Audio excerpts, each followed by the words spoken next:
Hi, everyone. I hope you're all doing well. At the Chan Zuckerberg Initiative, our mission in science is to support the science and technology that will make it possible to cure, prevent, and manage all diseases by the end of the century. This has been an important year working towards that mission, and the challenges of the pandemic have shown us why this work is so important, not just for everyone's health, but for making all of our lives better overall.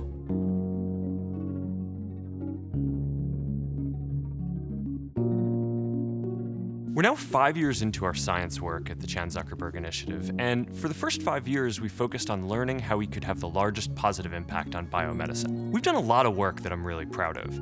We've explored new models for open science, collaboration, and technology to accelerate the pace of scientific discovery in areas like single-cell biology, as well as support of preprints. We built software tools with and for scientists to help understand single cells, Napari Hub for imaging, and pathogen detection tools, which has helped sequence COVID and other infectious diseases.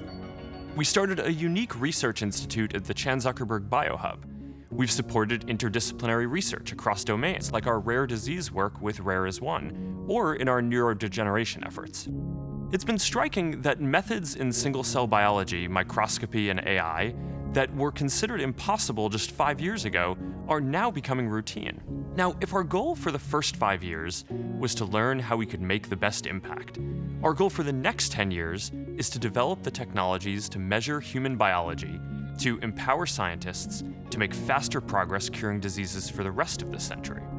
Now, in my career, I've always found that if you're embarking on a long journey, it's helpful to dedicate a lot of time up front to build tools to instrument what you're trying to make progress on. To measure human biology, especially in action with spatial accuracy, biochemical specificity, and dynamic precision, we're going to need new instruments and analytical tools.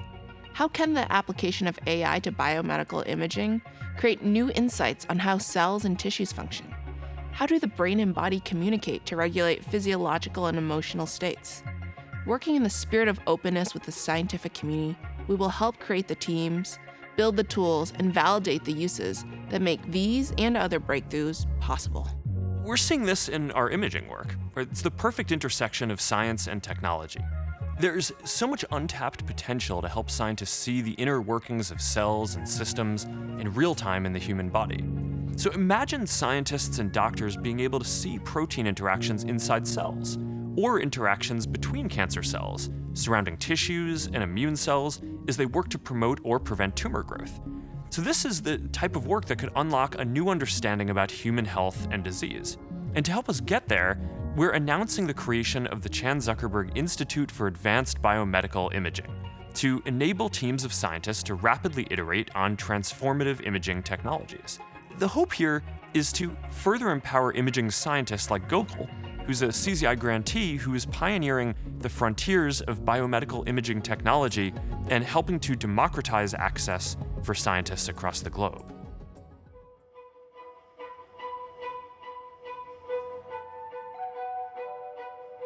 One of my favorite quotes is, "Life is a way for the universe to witness itself." This is probably one of the most perfect times to be an imaging scientist because everything that can come together has come together. The microscopes that we're starting to build are able to visualize in greater level of detail than ever possible. We've developed the Mosaic in combination with 7 other research groups. This is a microscope that combines 10 different microscopes into one.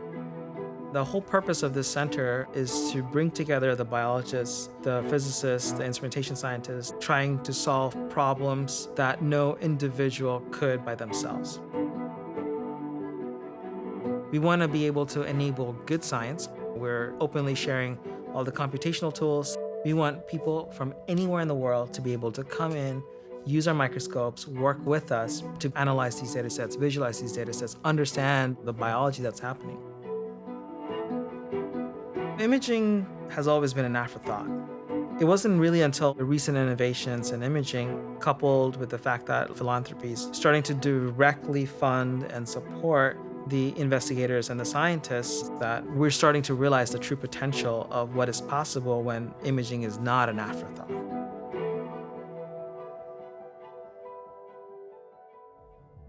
Beyond imaging, our work in infectious disease is incredibly exciting as we build partnerships and tools that make genomic epidemiology and pathogen detection more accessible.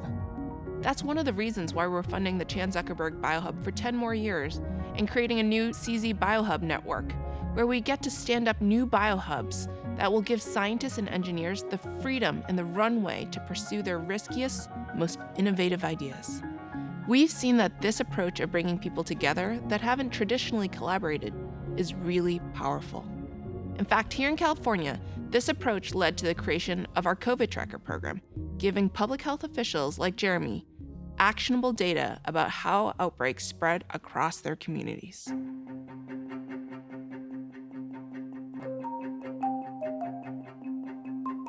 Public health often works behind the scenes. You really don't know that something's going on until something goes wrong.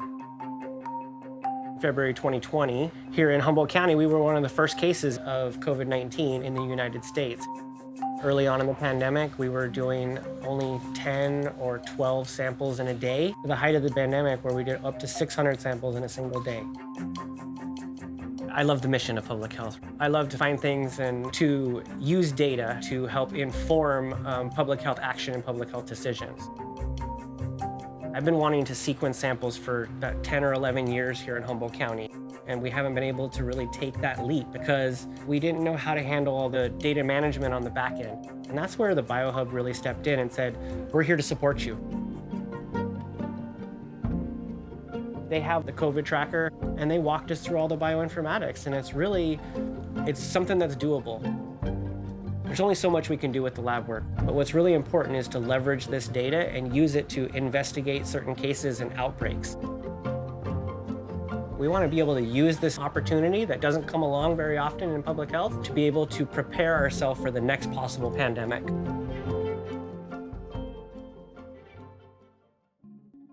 We envision a country where demographics like race and socioeconomic status are not predictive of student outcomes, and every child enters adulthood with the knowledge, skills, habits, and agency that they need to reach their full potential. Supporting the whole child has always been core to our work. As a teacher, I saw how necessary strong student-teacher relationships are for supporting student well-being and academic development. Students learn best when they feel seen, understood, and safe, and when they know that their teachers care about them. That's why we've worked closely with researchers, teachers, software developers, and students to build a tool called Along that helps supercharge student-teacher relationships, especially when it's been so hard to stay connected. Teachers and principals like Stacy have been using Along with their students to check in on them. And it's helping Stacy truly see her students and strengthen our relationships with them. I think a principal's job has definitely changed over the years. From the traditional education, you go to the principal's office, it's a bad thing. I want to change that. My office is a safe place. You need to talk to somebody, let's go there.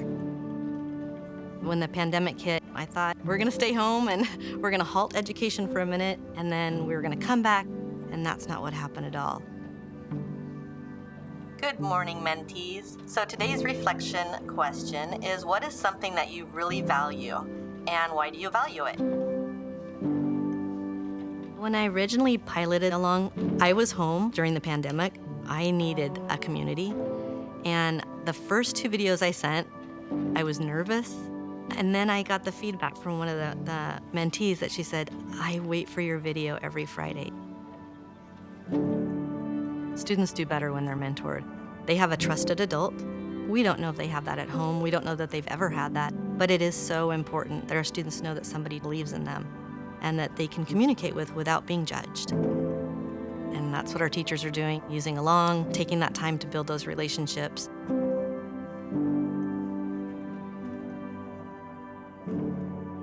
Building connections and community is all about the whole child and all about giving them the tools that they need to become young adults.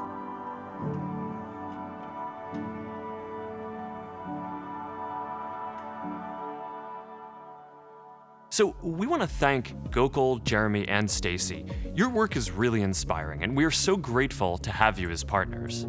And we want to thank all of our partners and the team at the Chan Zuckerberg Initiative for helping us build a better future every single day.